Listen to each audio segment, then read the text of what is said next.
Z classes के channel पे। और आज हम लोग देखेंगे जो केमिस्ट्री पढ़ रहे हैं 12th क्लास में उसको आगे बढ़ाते हैं ठोस अवस्था को। आज पढ़ाने से पहले हम आपको सबसे पहले कंटेंट बताएंगे कि आज की वीडियो में आपको क्या क्या मिलने वाला है। और आज जो वीडियो देख रहे हैं वो पहले के जाकर वीडियो जो है प्ले लिस्ट में चेक कर लेंगे, चैनल को विजिट करके वो देख लेंगे, तब उनको अच्छा से समझ में आएगा। ठीक है, चलिए स्टार्ट करते हैं। तो सबसे पहले कंटेंट आज समझते हैं कि आज का कंटेंट क्या है। तो आज का कंटेंट है सबसे पहले क्रिस्टल जालक एवं एकक कोष्टिका। सबसे पहले जान लें कि ये 1.2 क्या लिखा हुआ है। तो मैं जब नया सिलेबस आपके सामने बता रहा था, सिलेबस का जब एनालिसिस कर रहा था, तो उस समय हमने बनाया था 1.1 ठोस एवं ठोस का प्रकार, और 1.2 बनाया था क्रिस्टल जालक एवं एकक कोष्टिका, जो आज हम लोग इस वीडियो में पढ़ने वाले हैं। ठीक है, उसके बाद यहां देखिए 1.4 लिखा हुआ है। तो अगर सिलेबस चेंज नहीं हुआ रहता, अगर कोरोना के चलते अगर सिलेबस में कटौती नहीं किया होता, तो एनसीईआरटी का अगर टाइटल देखें तो 1.4 है। एनसीईआरटी में यदि आप देखना चाहते हैं कि एनसीईआरटी में एक कंटेंट कहां मिलेगा, तो 1.4 में आप देखेंगे। तो चलिए स्टार्ट करते हैं। पहले कंटेंट समझा देते हैं और उसके बाद बारी बारी से सभी टॉपिक को पढ़ेंगे हम लोग। तो पहला हमारा आ रहा है क्रिस्टल जालक एवं एकक कोष्टिका। ये हमारा टाइटल है, इसी टाइटल पर आज हम लोग बहस करने वाले हैं। इसके अंतर्गत फर्स्ट पॉइंट आएगा जालक कण, जालक कण लैटिस पार्टिकल्स। उसके बाद आएगा जालक बिंदु लैटिस पॉइंट एंड जालक स्थल लैटिस प्लेस। उसके बाद आएगा क्रिस्टल जालक, उसके बाद एकक कोष्टिका क्रिस्टल लैटिस, एकक कोष्टिका यूनिट सेल। फिर आएगा एकक कोष्टिका का पैरामीटर, जो टोटल 6 पैरामीटर होता है हम लोग देखेंगे। इसमें अक्षीय कोण को देखेंगे और अक्षीय दूरी को देखेंगे। तो टोटल 6 होता है। ऑब्जेक्टिव क्वेश्चन पूछा जाता है कि एकक कोष्टिका का पैरामीटर कितने होते हैं। तो 4 दे देगा, 5 दे देगा, 6 दे देगा, तो आपका ऑप्शन होगा 6। आज हम देखेंगे कि ये 6 कैसे आता है। उसके बाद एकक कोष्टिका का प्रकार देखेंगे हम लोग, types of unit cell. Type of unit cell में क्या क्या देखने वाले हैं। आद्य एकक कोष्टिका पहले पढ़ेंगे, उसके बाद केंद्रित एकक कोष्टिका, और केंद्रित एकक कोष्टिका का भी टाइप पढ़ेंगे 3। सबसे पहला पढ़ेंगे अंतः केंद्रित एकक कोष्टिका, और दूसरा पढ़ेंगे फलक केंद्रित एकक कोष्टिका, और तीसरा अंत्य केंद्रित एकक कोष्टिका। तो आइए ये सब टाइटल के बारे में हम लोग पढ़ते हैं विस्तार से।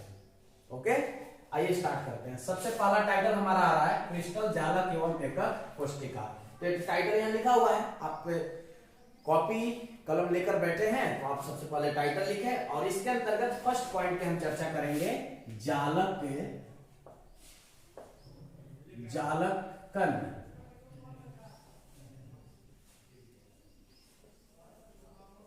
लैटिस पार्टिकल्स, इसकी चर्चा करेंगे। तो जालक कण होते क्या है पहले ये समझ लें। तो ध्यान दीजिएगा, जालक क्या होता है। जालक जैसे बार बार आपको परेशान कर सकता है, ये जालक वर्ड होता क्या है। तो जालक है त्रिविमीय संरचना, याद रखिएगा, त्रिविमीय।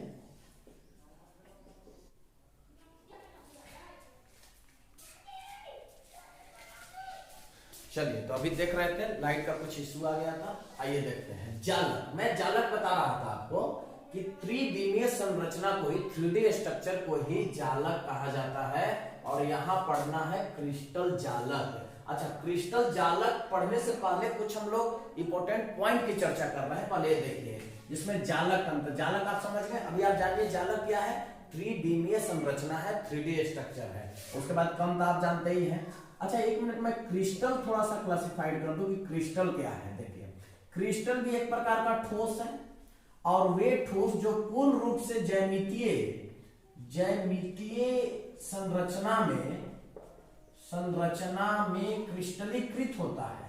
देखिए, क्रिस्टलीकृत होता है। अच्छा, बहुत सारे विद्यार्थी कंफ्यूज कर रहे होंगे कि ठोस और क्रिस्टल में क्या अंतर है, ठोस और क्रिस्टल में क्या अंतर है। तो ये समझ लें कि क्रिस्टल भी ठोस है और ठोस क्रिस्टल है। लेकिन क्रिस्टल किसको कहेंगे, वे ठोस जो पूर्ण रूप से ज्यामितीय संरचना में क्रिस्टलीकृत होता है, मतलब कि पूर्ण रूप से जिसका ज्यामितीय आकार होगा उसको हम लोग क्रिस्टल कहेंगे। ध्यान दीजिए, अब जालक कण जानना है कि जालक कण होता क्या है, लैटिस पार्टिकल्स क्या होता है। तो ध्यान दीजिए, मैं आपको बता रहा हूं कि एकदम नॉर्मल डिफिनेशन आपको कैसे याद रखना है कि जिन कणों से क्रिस्टल जालक का निर्माण होता है। मैं यही चीज डिफिनेशन लिख देता हूं कि जिन कणों से किसका निर्माण होता है, क्रिस्टल जालक का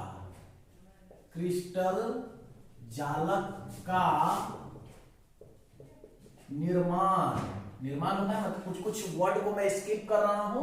देखिए, जिन कणों से क्रिस्टल जालक का निर्माण होता है उसे क्या कहेंगे, उसे कहेंगे जालक कण।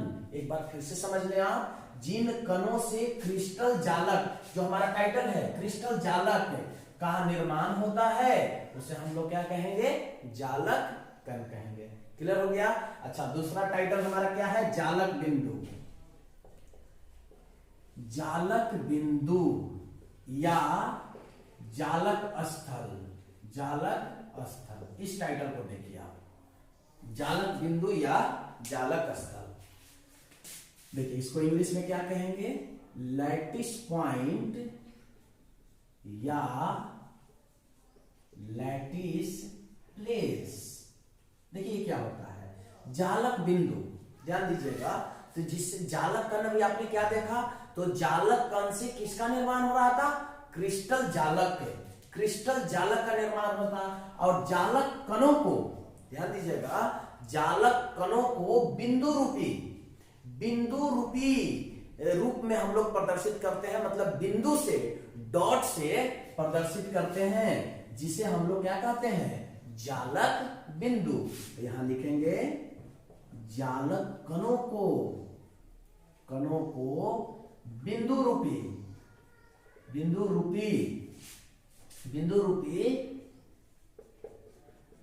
प्रदर्शित की जाती है,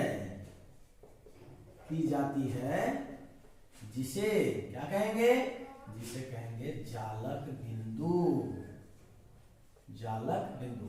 अब आप समझ लें, थोड़ा सा कनेक्शन करके समझ ले, कनेक्ट करके समझ ले कि जालक बिंदु जो है, देखिए जालक कण से किसका निर्माण हुआ, तो क्रिस्टल जालक का हुआ। अच्छा, जालक कण को क्या चीज से लिखते हैं हम लोग, तो एक बिंदु से दर्शाते हैं, उस बिंदु को हम लोग क्या कहते हैं, जालक बिंदु या जालक स्थल।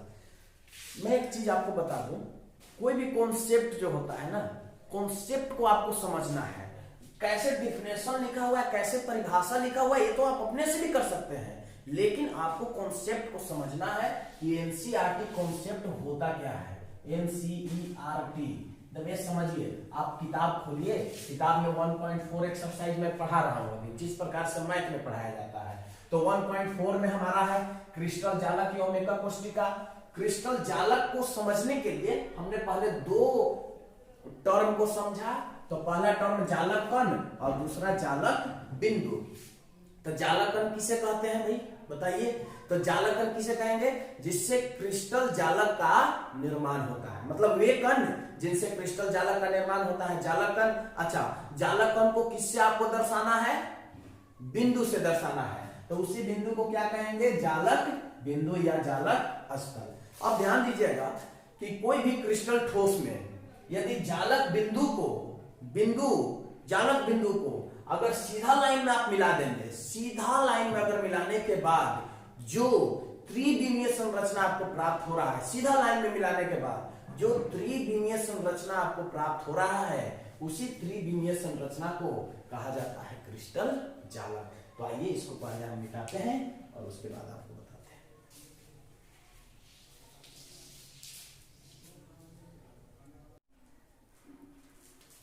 तो आइए देखते हैं क्रिस्टल जालक होता क्या है। देखिए,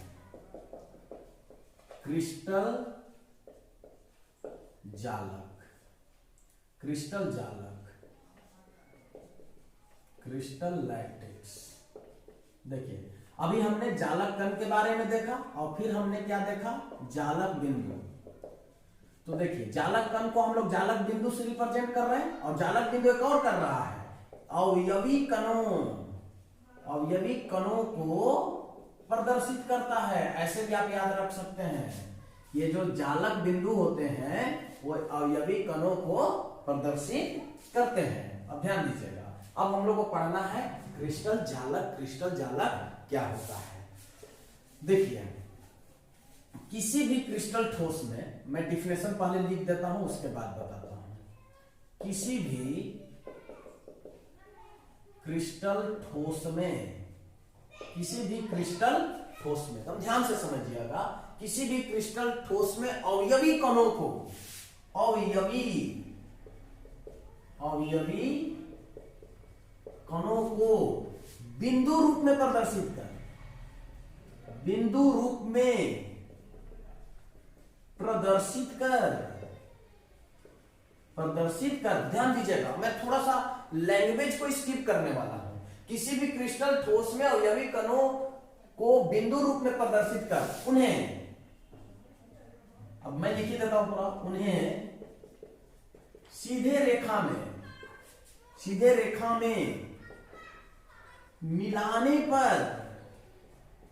पर प्राप्त त्रिविमीय संरचना को क्या कहेंगे? क्रिस्टल जालक। अब ध्यान से मेरी बातों को समझिए। किसी भी क्रिस्टल ठोस में, कोई भी क्रिस्टल ठोस, और अभी हमने बताया आपको कि क्रिस्टल क्या होता है।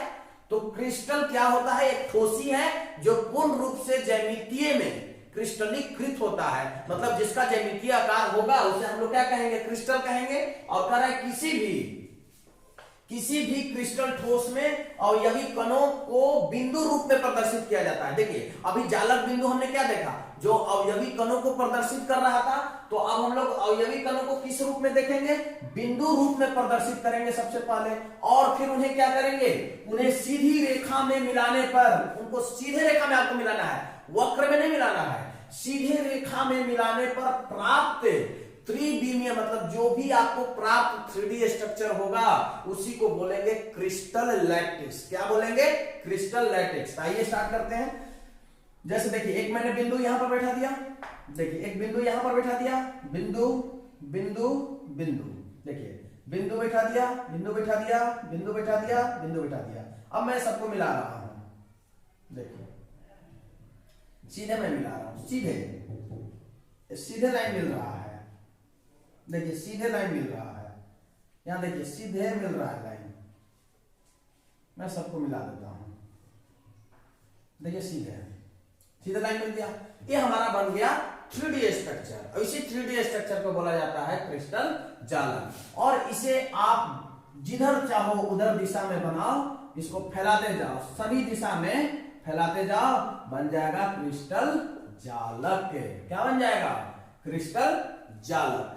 तो क्रिस्टल जालक में जैसे आप ईट का जो ईट आप देखे होंगे, ईट क्या शेप क्या होता है? 3D होता है। ईट का शेप क्या होता है? 3D होता है। यहाँ पर बहुत सारे आप ईट का निर्माण एक साथ लेयर में कर सकते हैं। ईट जब एक साथ लेयर में हो जाएगा तो ईट का कंपेयर आप इस टॉपिक से कर सकते हैं कि वो भी एक क्रिस्टल जालक बनाता है इस टाइप से। जैसे कि हमको एक और देखना है, बनाते जाना है, बढ़ाते जाना है सभी दिशाओं में। यदि इसी स्ट्रक्चर को आप फैलाते जाएंगे, बढ़ाते जाएंगे, तो जो भी स्ट्रक्चर आपका प्राप्त होगा उसी स्ट्रक्चर को कहा जाता है क्रिस्टल जालक। तो जैसे मैं यहां पर बढ़ा रहा हूं इस स्ट्रक्चर को, जैसे मैं बढ़ा दिया, मैं इस स्ट्रक्चर को यहां पर भी एक और बढ़ा दे रहा हूं, देखिए बढ़ गया स्ट्रक्चर, और यहां पर भी स्ट्रक्चर बढ़ गया। देखिए, यदि इस स्ट्रक्चर को क्रिस्टल जालक को, ध्यान दीजिएगा, क्रिस्टल जालक को बार बार पुनरावृत्ति करने के बावजूद, ध्यान दीजिएगा, इसी क्रिस्टल जालक को बार बार पुनरावृत्ति करने के बावजूद, मतलब पुनरावृत्ति करने पर एक जो छोटा लघु त्रिविमीय इकाई मिलेगा, छोटा सा एक त्रिविमीय स्ट्रक्चर जब हमको मिलेगा, जैसे छोटा सा स्ट्रक्चर हमको त्रिविमीय मिल गया इस टाइप से, अगर मिल गया तो इसी को बोलेंगे यूनिट सेल, एकक कोशिका। तो आइए क्रिस्टल जालक मेरा समाप्त होता है। मैं ओवरव्यू थोड़ा कर दूं कि क्रिस्टल जालक होता क्या है। तो क्रिस्टल जालक से पहले क्रिस्टल को समझिए कि क्रिस्टल क्या होता है। तो क्रिस्टल ठोस होता है जो पूर्ण रूप से ज्यामितीय में क्रिस्टलीकृत होता है, उसे क्रिस्टल कहते हैं। अच्छा, उसके बाद हमने जालक कण देखा। तो जालक कण क्या होते हैं? वे कण जिनसे क्रिस्टल जालक का निर्माण होता है। उसके बाद हमने देखा जालक बिंदु या जालक स्थल। तो जालक कण को एक बिंदु द्वारा प्रदर्शित करते हैं जिसे जालक बिंदु कहते हैं या जालक स्थल, या जालक बिंदु को आप ऐसे भी डिफाइन कर सकते हैं कि अवयवी कणों को बिंदु द्वारा प्रदर्शित करता है और उसी को बोलते हैं जालक बिंदु या जालक स्थल। फिर उसके बाद हमने देखा क्रिस्टल जालक को कि किसी भी क्रिस्टल ठोस में अवयवी कणों को बिंदु रूप में प्रदर्शित कर। अवयवी कणों को पहले किसमें करना है? आपको बिंदु रूप में प्रदर्शित करना है। फिर उन्हें सीधी रेखा में मिलाने पर प्राप्त त्रिविमीय स्ट्रक्चर जो प्राप्त होता है, प्राप्त त्रिविमीय संरचना को ही कहा जाता है क्रिस्टल जालक कहा जाता है। और इसको आप बढ़ाते जाइए, आपको एक जाल के रूप में एक घनीय जालक मिलेगा और वहां से बार बार पुनरावृत्ति करने के बाद, सभी दिशाओं में घुमाने के बाद एक लघु त्रिविमीय संरचना जो प्राप्त होता है उसी को कहा जाता है एकक कोष्टिका। तो अब हम लोग पढ़ेंगे एकक कोष्टिका। इस टाइटल को अभी हम पढ़ेंगे और उसके बाद फिर इसका प्रकार को देखेंगे।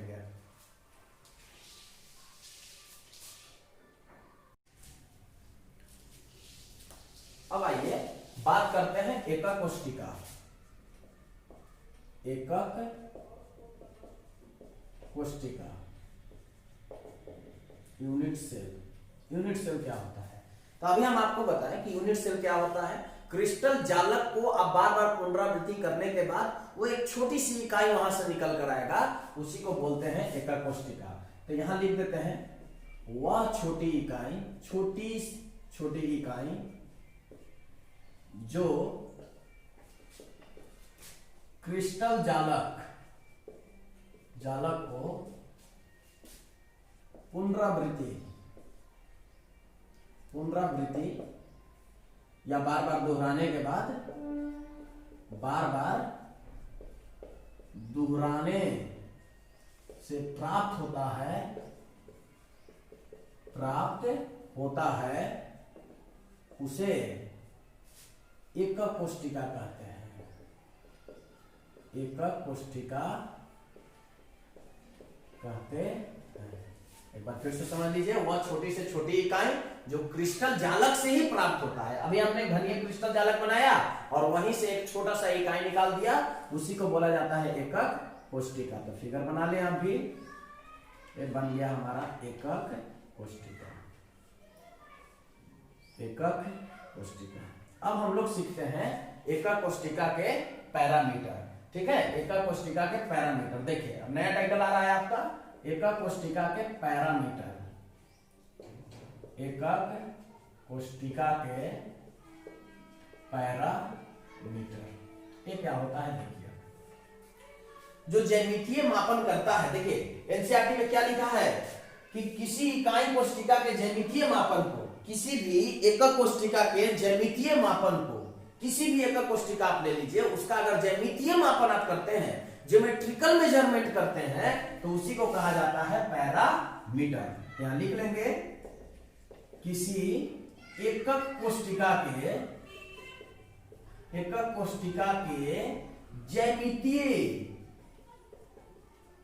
ज्यामितीय मापन को, देखिए किसी एकक कोष्टिका के ज्यामितीय मापन को क्या कहेंगे?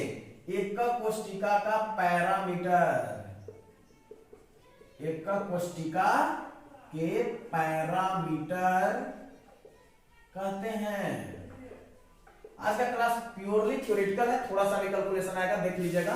एकक कोष्टिका के पैरामीटर हम लोग जान गए कि किसी एकक कोष्टिका के ज्यामितीय मापन को, जो ज्योमेट्रिकल मेजरमेंट होगा, अब कैसे करेंगे अभी हम आपको बताते हैं। जैसे देखिए एकक कोष्टिका, चलिए यहाँ एकक कोष्टिका बन के रेडी है। अब ये इसी में थोड़ा सा इस लाइन को आगे बढ़ाते हैं और यहां पर मान लो कि एक्स एक्सिस ले लिए, अच्छा यहां पर वाई ले लिए और इसको जेड ले लिए और यहां पर ले लेते हैं एक्स। ध्यान दीजिए, यहां से यहां तक जो लंबाई होगा, किनारे की लंबाई, एकक कोष्ठिका में कोरों की जो लंबाई होता है, एकक कोष्ठिका में जो कोरों की लंबाई होता है, याद कीजिएगा, अगर यहां पर आपने कोई पॉइंट ले लिया, मान लीजिए ओ ले लिए, यहां पर भी ले लिए ए बी, अब यहां से यहां तक का जो लंबाई होगा, यहां से यहां तक का जो लंबाई होगा और यहां से यहां तक का जो लंबाई होगा, इसी लंबाई को बोलेंगे हम लोग अक्षीय दूरी। क्या बोलेंगे? अक्षीय दूरी। एक नया टाइटल आ रहा है यहां पर, अक्षीय दूरी, एक्सियल डिस्टेंस। अब एक्सियल डिस्टेंस क्या होता है? तो एकक कोष्ठिका के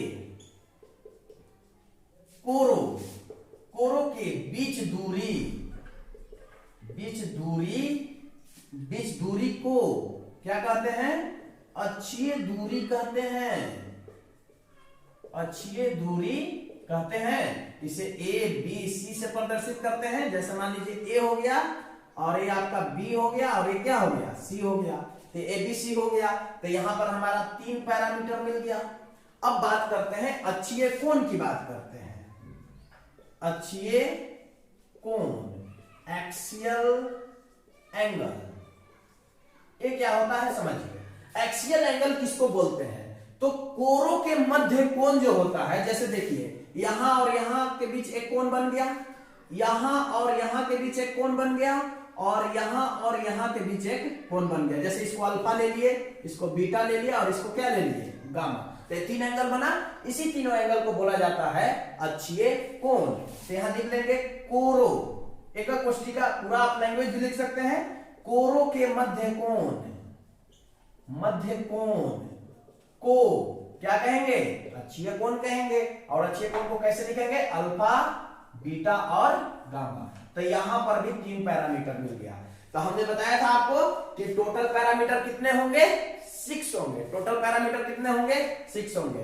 तो अभी हमने देखा एकक कोष्ठिका कि वह छोटी से छोटी इकाई जो क्रिस्टल जालक के पुनरावृत्ति से प्राप्त होता है, एक छोटा इकाई जिसको क्रिस्टल जालक को बार बार दोहराने के बाद एक प्राप्त छोटी इकाई को क्या कहा जाता है?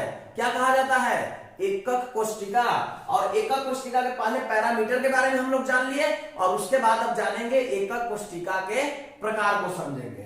तो एकक कोष्ठिका के पैरामीटर किसको कहते हैं? जब एकक कोष्ठिका के ज्यामितीय मापन जो करता है, ज्यामितीय ज्योमेट्रिकल मेजरमेंट जो करता है, उसको हम लोग बोलते हैं एकक कोष्ठिका के पैरामीटर। और एकक कोष्ठिका के पैरामीटर टोटल कितने होते हैं? 6 होते हैं, जिसमें अक्षीय दूरी 3 आ गया, एबीसी, और अक्षीय कोण आ गया अल्फा, बीटा और गामा। अब इसी के बेस पर हम एकक कोष्ठिका के प्रकार को पढ़ने वाले हैं, जिसमें सबसे पहला आएगा आद्य एकक कोष्ठिका। तो आइए पहले देखते हैं आद्य एकक कोष्ठिका को।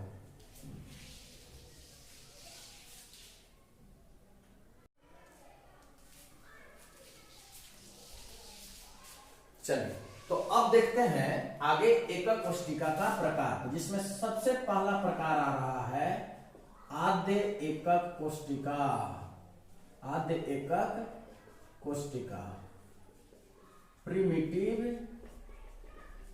Unit cell. ठीक है, सबसे पहले इसके बारे में हम लोग सीख लें कि जब अवयवी कण केवल एकक कोष्ठिका के कॉर्नर पर होगा, एकदम नॉर्मल डिफिनेशन है, जब एकक कोष्ठिका के केवल कोनों पर जब अवयवी कण स्थित होगा, तो उस प्रकार के एकक कोष्ठिका को हम लोग बोलेंगे आद्य एकक कोष्ठिका। तो चलिए लिखते हैं, जब शॉर्ट कर देते हैं, जब अवयवी कण केवल कहां रहेगा? एकक कोष्ठिका के कोनों पर रहेगा, केवल कोनों पर उपस्थित होगा, तो उसे क्या कहेंगे? आद्य एकक कोष्ठिका। आद्य एकक कोष्ठिका कहलाता है। तब ध्यान दीजिएगा। अच्छा, पूरा का पूरा आपको अगर नोट्स चाहिए तो आप मेरे मोबाइल नंबर पर व्हाट्सएप करें। एक बार मैं मोबाइल नंबर लिख देता हूं, इस पर आप व्हाट्सएप कीजिए और पीडीएफ नोट्स आप ले लीजिए, बिल्कुल फ्री है। तो आइए यहां पर कुछ स्किप करके हम आपको बता रहे हैं कि जब अवयवी कण एकक कोशिका के सिर्फ कोनों पर होंगे, सिर्फ कॉर्नर पर उपस्थित होंगे, तो उस प्रकार के एकक कोशिका को क्या कहेंगे? आद्य एकक कोशिका। देखिए फिगर में आप देख लीजिए अच्छा से, देखिए तो मिला दीजिए, और यहां पर देखिए कॉर्नर है, यहां पर कॉर्नर है, यहां पर कॉर्नर, यहां पर कॉर्नर, यहां पर कॉर्नर, यहां पर और यहां पर। तो इस प्रकार के कोशिका को हम लोग क्या बोलेंगे? आद्य एकक कोशिका। अच्छा दूसरा क्या है हमारा? केंद्रित एकक कोशिका। देखिए केंद्रित एकक कोशिका। अच्छा देखिए केंद्रित एकक कोशिका क्या होता है? Centred unit cell. तो देखिए जब अवयवी कण, देखिए जब अवयवी कण कोनों पर तो उपस्थित होंगे ही, मतलब कोनों के अतिरिक्त अन्य स्थितियों पर जब आ जाएंगे, मतलब कि दूसरे जगह कॉर्नर के अतिरिक्त यदि दूसरे जगह आ जाएंगे अवयवी कण, तब उस प्रकार के एकक कोशिका को बोलते हैं केंद्रित एकक कोशिका। तो देखिए क्या लिखेंगे? जब अवयवी कण कोनों के अतिरिक्त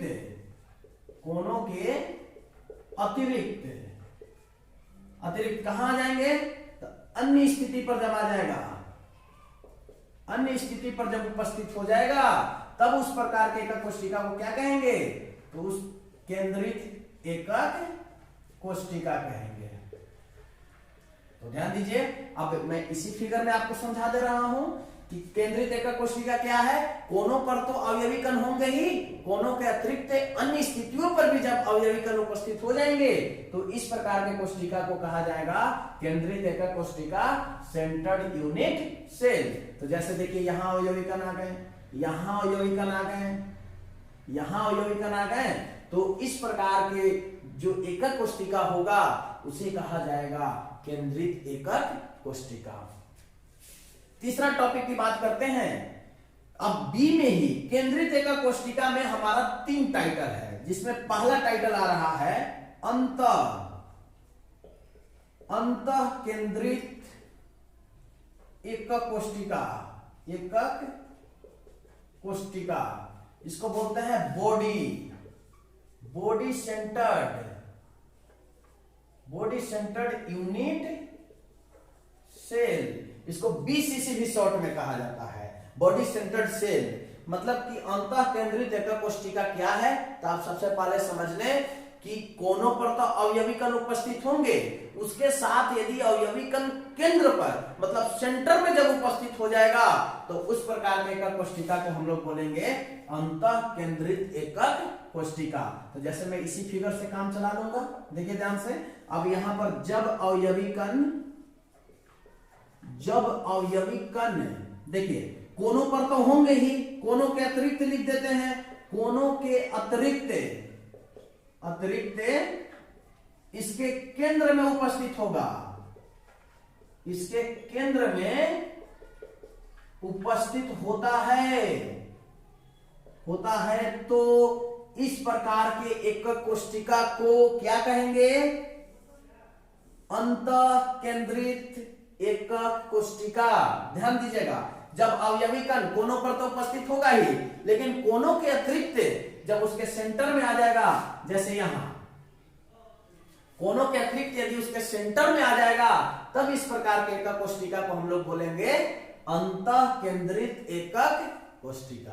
क्लियर है? अच्छा आगे हमारा टाइटल तीसरा दे रहा है टाइटल, इसमें दूसरा, जैसे बी का एक पहला था अंतः केंद्रित एकक कोशिका, तो हमने समझ लिया कि कोनों के अतिरिक्त कहां पर एक अवयवी कण होगा? तो एक अवयवी कण कहां पे होगा? सेंटर में होगा। देखिए कोनों के अतिरिक्त इसके केंद्र में एक अवयवी कण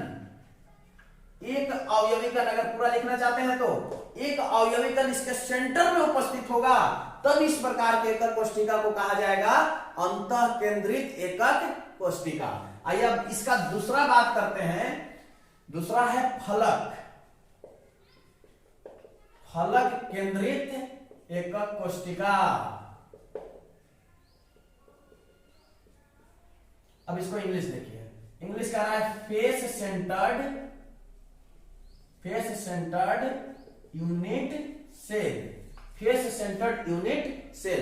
देखिए सब में कॉन्सेप्ट मिला जुला कर एक ही है। इसमें भी कह रहा है, मैं इसको थोड़ा सा डिलीट कर दूं, इसका डेफिनेशन देखिए, जब अवयवी कण कोनों के अतिरिक्त, देखिए कोनों के अतिरिक्त, जब अवयवी कण कोनों के अतिरिक्त मतलब कॉर्नर पर तो होगा ही, और कोनों के अतिरिक्त प्रत्येक फलकों पर उपस्थित होता है। देखिए प्रत्येक फलकों के केंद्र पर उपस्थित होता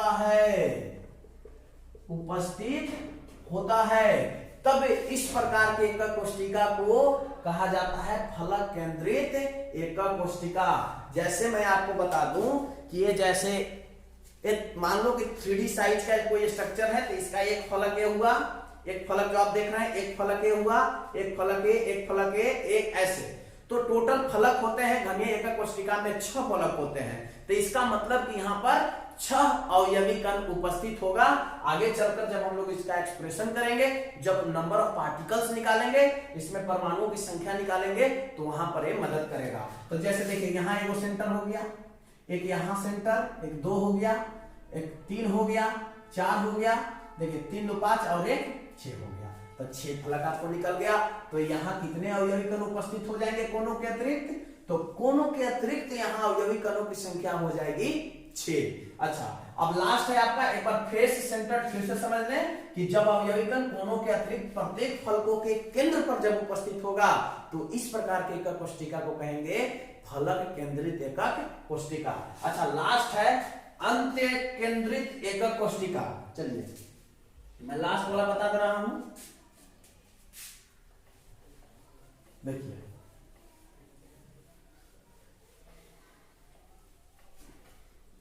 अंत्य केंद्रित एकक कोशिका,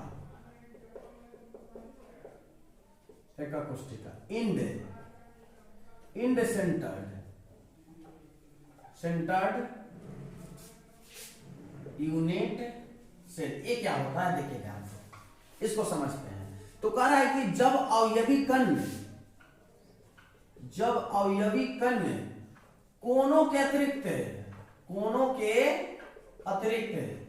अब ध्यान दीजिएगा, जब हम लोग केंद्रित एकक कोशिका पढ़े ना, तो वहां पर हमने लिखा था कोनों के अतिरिक्त अन्य स्थितियों मतलब कि वहां पर डिस्क्राइब नहीं हमने किया कि कहां कहां पर होगा, और जब उसका हम टाइप पढ़ रहे हैं तो उसमें हमको डिस्क्राइब करना पड़ रहा है कि यहां पर केंद्र में होगा, ठीक है। अच्छा, यहाँ के प्रत्येक फलक जो फेस होता है उसके केंद्र पर होगा, और यहाँ पर एकक कोशिका के जो फलके होते हैं किन्हीं दो फलकों और आपस में एक दूसरे के क्या होंगे, विपरीत होंगे, उसके केंद्र पर जब अवयवी कण उपस्थित हो जाएगा, तो इस प्रकार के एकक कोशिका को कहा जाएगा अंत्य केंद्रित एकक कोशिका। कोनों के अतिरिक्त देखिए सभी फलकों में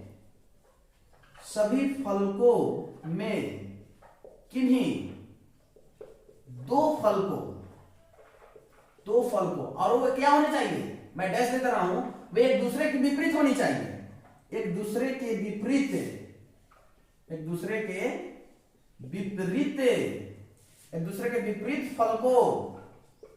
फलकों के केंद्र में उपस्थित अवयवी कण होता है, तब इस प्रकार के एकक कोशिका को कहा जाता है अंत्य केंद्रित एकक कोशिका। तो देखिए ये 2 फलक है और दोनों के विपरीत हमने अवयवी कण को दिखा दिया, तो इस प्रकार के एकक कोशिका को कहा जाता है अंत्य केंद्रित एकक कोशिका। अच्छा, यहां पर फलक दिखा देते हैं, यहां पर देखिए, यहां पर, तो इस प्रकार के एकक कोशिका को कहा जाता है अंत्य केंद्रित एकक कोशिका। अच्छा, मैं एकक कोशिका का थोड़ा सा ओवरव्यू कर दे रहा हूं कि यूनिट सेल क्या होता है। तो क्रिस्टल जालक को पुनरावृत्ति करने के बाद वह छोटी सी इकाई जो क्रिस्टल को निरूपित करता है उसी क्रिस्टल को बोला जाता है एकक कोष्टिका। और एकक कोष्टिका का टाइप्स क्या है, तो टाइप्स मैं ओवरव्यू कर दे रहा हूं। तो पहला हमने टाइप देखा आद्य एकक कोष्टिका प्रिमिटिव यूनिट सेल। तो प्रिमिटिव यूनिट सेल हम लोग उस प्रकार के सेल को कहते हैं जब सिर्फ अवयवी कण केवल उसके कॉर्नर पर होंगे, केवल उसके कॉर्नर पर होंगे, कोनों पर होंगे, तब उस प्रकार के एकक कोष्टिका को बोला जाता है आद्य एकक कोष्टिका। और उसके बाद हमने देखा इसका दूसरा प्रकार केंद्रित एकक कोष्टिका। तो केंद्रित एकक कोष्टिका में कोनों पर तो होंगे ही, लेकिन कोनों के अतिरिक्त भी होंगे, अन्य स्थानों पर भी अवयवी कण उपस्थित होंगे। तो उस प्रकार के एकक कोष्टिका को बोला जाएगा केंद्रित एकक कोष्टिका। ठीक है। अच्छा, उसके बाद हमने देखा केंद्रित एकक कोष्टिका के प्रकार का हमने स्टडी किया। तो प्रकार में सबसे पहले अंतः केंद्रित एकक कोष्टिका आया, और उसके बाद दूसरा आया फलक केंद्रित एकक कोष्टिका, और तीसरा आया अंत्य केंद्रित एकक कोष्टिका। तो हमने अंतः केंद्रित में देखा जब सेंटर पर उपस्थित होगा, और फलक में देखा कि सभी फलकों के सेंटर में जब उपस्थित होगा, और अंत में कोनों पर तो होगा ही, सभी में कोनों पर होगा। कोनों के अतिरिक्त हमने देखा कि केवल टू फेस पर, दो फलकों जो एक दूसरे के विपरीत हैं, उनके सेंटर में जब अवयवी कण उपस्थित हो जाएगा तो उस प्रकार के एकक कोष्टिका को हम लोग बोलेंगे अंत्य केंद्रित एकक कोष्टिका। तो मुझे पूरा विश्वास है कि आपको कंटेंट आज का समझ में आया होगा। अब देखिए पूरा अगर बात करें एकक कोष्टिका के, तो एकक कोष्टिका मूल रूप से 7 होते हैं। देखिए अब यहां पर एक नोट करके पॉइंट लिखना है आपको।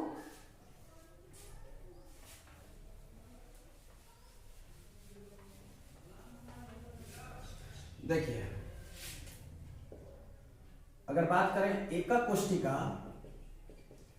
नोट में करके लिख लीजिए नीचे। एकक कोष्टिका मूल रूप से 7 होती है, 7 होती है। तो अभी मैं अगला वीडियो में इस टॉपिक को रखूंगा। 7 होती है। 7 में सबसे पहले घनीय आता है, देखेंगे इसमें षटकोणीय भी आता है। तो बहुत सारे एकक कोष्टिका आप देखेंगे 7, और ये मूल्य एकक कोष्टिका 7 जो आपस में मिलकर 14 प्रकार के जालकों का निर्माण करते हैं। 14 प्रकार के जालकों का निर्माण करते हैं। 14 प्रकार के जालकों का निर्माण करते हैं, और यही 14 प्रकार के जो जालक हैं इसी को कहा जाता है ब्रेबो जालक। ब्रेबो जालक जो हमारा नेक्स्ट टॉपिक होगा। ये 7 प्रकार के एकक कोष्टिका जानेंगे, और इस 7 प्रकार जब आपस में मिलेंगे तो 14 प्रकार के जालकों का निर्माण करेंगे, जिसे हम लोग ब्रेबो जालक कहते हैं। तो आज का टाइटल हमारा 1.2 था, जो बिल्कुल कंप्लीट तौर पे समाप्त हो गया। और किसी को बना बनाया नोट्स चाहिए तो हमारे व्हाट्सएप नंबर पर कांटेक्ट कीजिए। यदि वीडियो आपको अच्छा लग रहा है तो आप कमेंट कीजिए, कमेंट कीजिएगा आपको अच्छा लग रहा है, आपको समझ में आ रहा है, तो मैं वीडियो को कंटिन्यू करेंगे। बहुत बहुत धन्यवाद वीडियो को देखने।